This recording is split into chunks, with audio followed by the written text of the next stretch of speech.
Halo, perkenalkan nama saya Dimas Prasetyo. Biasa orang-orang manggil saya Dimas. Saya asli Palembang, lahirnya di Palembang.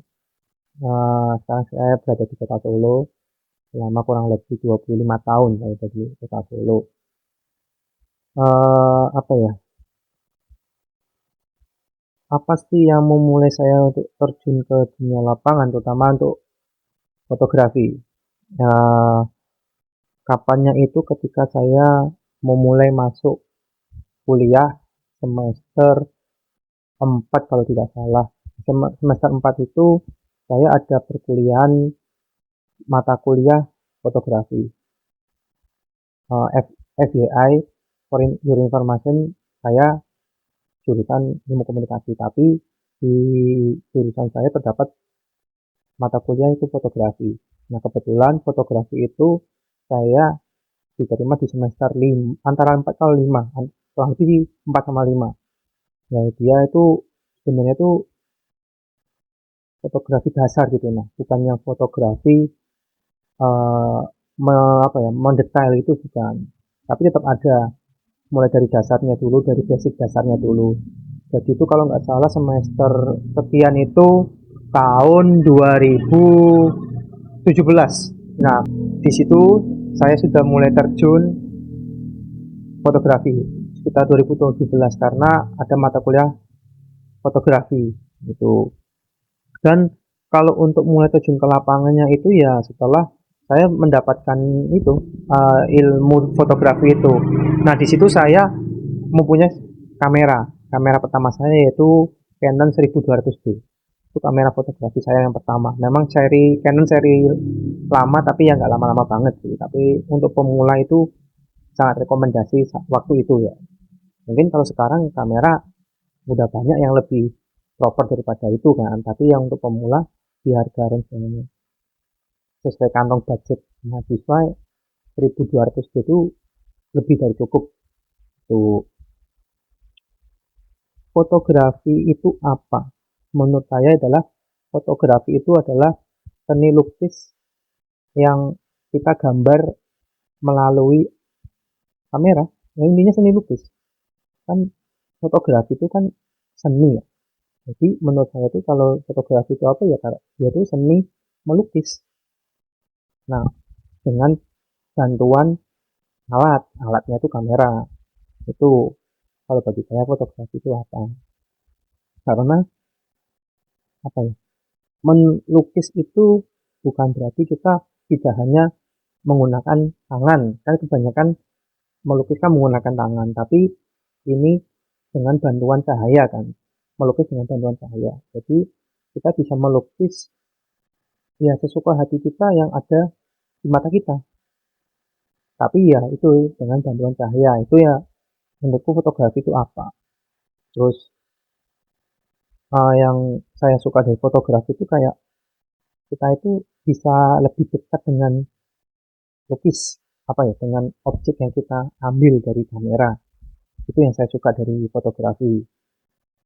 Terus apa ya, jenis fotografi yang saya sering gunakan di lapangan itu hampir kebanyakan tuh pakainya street ya. Apa namanya tuh, street fotografi. Ya beberapa ada yang pakai HI atau human interest, ada juga pakai yang jurnalistik karena di waktu itu dulu saya sering meliput berita. Itu di pekerjaan saya pun juga kadang ada menggunakan jurnalistik, tapi lebih seringnya itu street. Karena apa? Karena yang pasti street fotografi itu kita bebas untuk menangkap momen tanpa harus menunggu momen-momen tertentu. Jadi kita bebas. Jadi street fotografi itu justru membuat kita itu semakin kreatif. Karena apa? Karena apa yang kita lihat di depan itu langsung kita ambil. Nah, itu namanya street fotografi menurut saya. HI menurut saya juga penting karena dia itu ada interaksi itu, interaksi antara manusia dengan manusia, manusia dengan hewan, dan intinya tuh saling berkomunikasi. Jadi ada momen ketika saya di pekerjaan saya, ya kadang saya menggunakan HI itu untuk menangkap momen ketika eh, kayak mengandung unsur senang, sedih, terharu. Nah itu HI itu saya pakai. Tapi untuk street itu dimana kayak terjadi di momen-momen yang tidak kita apa ya, nggak kita terduga, lalu kita ambil. Nah itu yang namanya street fotografi. Jadi ada momen yang kita terduga nih, ketika saya di pekerjaan saya, oh ada momen yang secepat mungkin kita ambil, saya ambil. Itu apa ya, berguna gitu.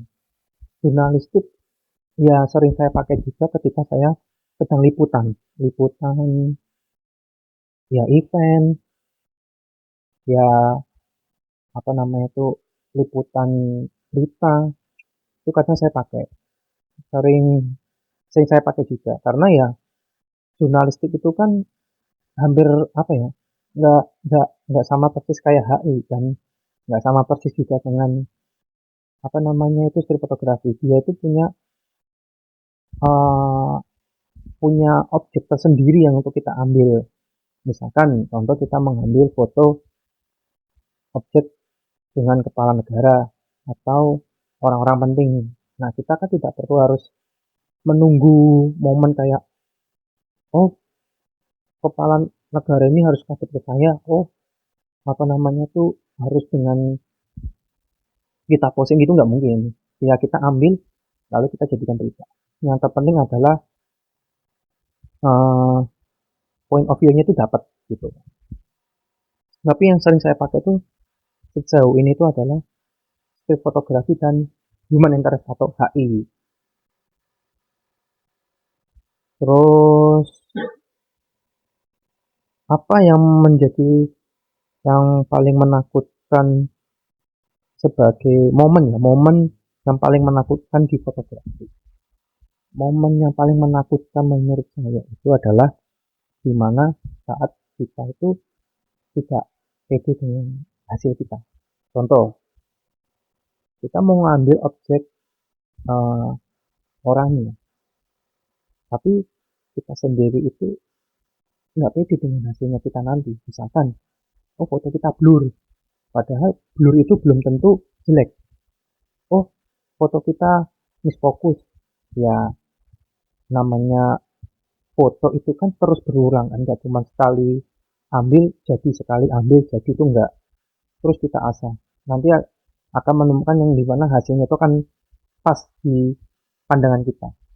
Nah, kalau ketika kita nggak pede dengan hasil kita, nanti yang ada itu kita akan malas untuk terus apa ya, ketika kita nggak pede dengan hasil kita, ketika kita nggak sesuai dengan hasil kita, ya intinya kita pede, nggak pede dengan maksud saya, nggak pede dengan hasil kita, yang ada nanti kita akan malas, terus kita akan nggak mau akan belajar dengan fotografi karena ya ketika kita udah nggak pede dulu nih kita foto, nanti juga hasilnya jelek, ya itu kan percuma kan tidak akan menambah skill kita nantinya ya, karena kita udah nggak pede dulu dengan hasil kita.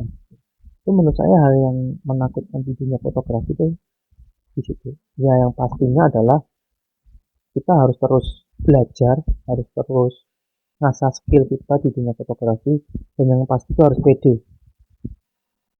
Aku yakin semua orang dulunya tuh, terutama di pemula, fotografi pemula, saya yakin pasti orang itu nggak pede dulu di awalnya, karena yang pertama pasti, terutama yang sering hunting di jalanan, yang street photographer itu pasti kan dia akan selalu minta izin gitu.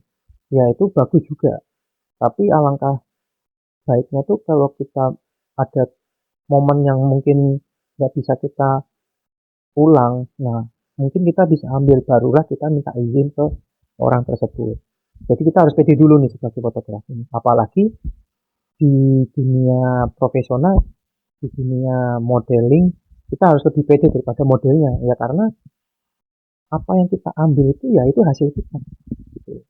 Nggak ada di dunia fotografi yang jelek, itu nggak. Bahkan foto blur pun itu bisa jadi bagus kok. Nggak semua foto itu harus apa ya, tajam, terus akurat dari segi apapun itu nggak harus. Banyak persepsi orang tuh, oh foto blur itu jelek. Nah itu kan mesti kan orang akan membuat kita tuh nggak pede gitu loh, dengan persepsinya orang itu. Lebih baik kita pede dulu, itu sih yang menurut saya. Terus eh, tip tip fotografi terbaik atau versi saya atau intinya tuh ya tip fotografi yang baik. Tip saya adalah lebih sering berlatih. Tipsnya adalah kita harus sering berlatih apapun itu. Yang awalnya hanya foto tumbuhan, foto tanaman, mungkin next step kita bisa foto dengan model, kita bisa foto objeknya manusia atau subjeknya manusia, terus barulah kita bisa nanti terjun di dunia profesional. Nah, tips saya adalah terus berlatih, terus kembangkan skill, terus apa ya, terus berlatih supaya kita tuh tahu intinya kalau dunia fotografi itu luas, tidak hanya satu dua tiga saja tuh. Terus untuk motivasi kata-kata penutupnya yang pasti jadilah diri Anda sendiri. Jadilah apa yang Anda inginkan ketika menjadi seorang fotografer, tanamkan itu. Misalkan saya memang fokus ke modeling, terus berlatih di dunia modeling. Ketika Anda memang sebagai fotografi yang profesional, iya terus kembangkan skill Anda. Tidak ada yang tidak jelek di dunia fotografi, semua bagus. Tergantung cara kita apa ya, cara kita menggunakan kamera. Tidak ada yang bagus, tidak ada yang jelek. Hasil fotografi semuanya bagus. Mungkin itu saja. See you.